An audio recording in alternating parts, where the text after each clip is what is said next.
மயிலாடுதுறை தருமபுரம் ஆதீனம் மடாதிபதியான 27வது குருமகா சன்னிதானம் ஸ்ரீலஸ்ரீ மாசிலாமணி தேசிய ஞானசம்பந்த பரமாச்சாரிய சுவாமிகள் தொடர்பான ஆபாச ஆடியோ வீடியோ இருப்பதாக கூறி பணம் கேட்டு மிரட்டியதாக கடந்த பிப்ரவரி மாதம் மயிலாடுதுறை போலீசார் 9 பேர் மீது வழக்கு பதிவு செய்து பாஜகவின் மயிலாடுதுறை மாவட்ட தலைவர் அகோரம், ஆடுதுறை விக்னேஷ், செம்மனார் கோவில் கலைமகள் கல்வி நிறுவனங்களின் தாளாளர் குடியரசு ஸ்ரீனிவாஸ் ஆகிய 5 பேரை கைது செய்து சிறையில் அடைத்தனர். இவர்கள் இருந்த நிலையில் ஜாமீனில் வெளியே வந்தனர். இந்த நிலையில் இவ்வழக்கில் குற்றம் சாட்டப்பட்ட மேலும் 4 பேரை போலீசார் தேடி வந்தனர். இந்த நிலையில் தலைமறைவாக உள்ள 2வது நபராக இவ்வழக்கில் குற்றம் சாட்டப்பட்ட தருமபுர ஆதீனத்தின் நேர்முக உதவியாளர் திருவையாறு செந்தில் 4 மாதங்களாக தேடப்பட்டு வந்த நிலையில் உத்தரப்பிரதேச மாநிலம் வாரணாசியில் இருப்பதாக மயிலாடுதுறை போலீசாருக்கு கிடைத்த ரகசிய தகவலை அடுத்து மயிலாடுதுறை சிறப்பு தனிப்படை போலீசார் வாரணாசிக்கு சென்று செந்திலை கைது செய்துள்ளனர்.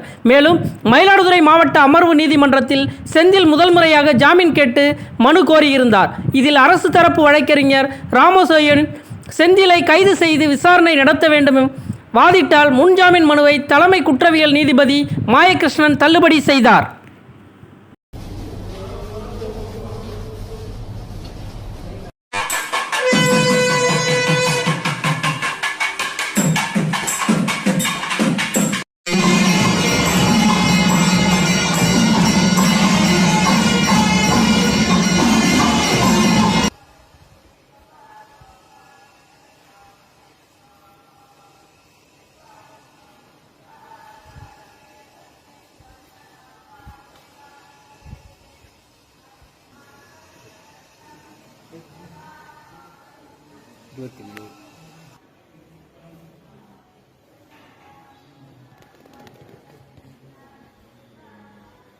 மேல்மருவத்தூர் தலம் அவருடைய ஆட்சி காலத்தில் உலக அளவில் மிகப்பெரிய சாதனை செய்து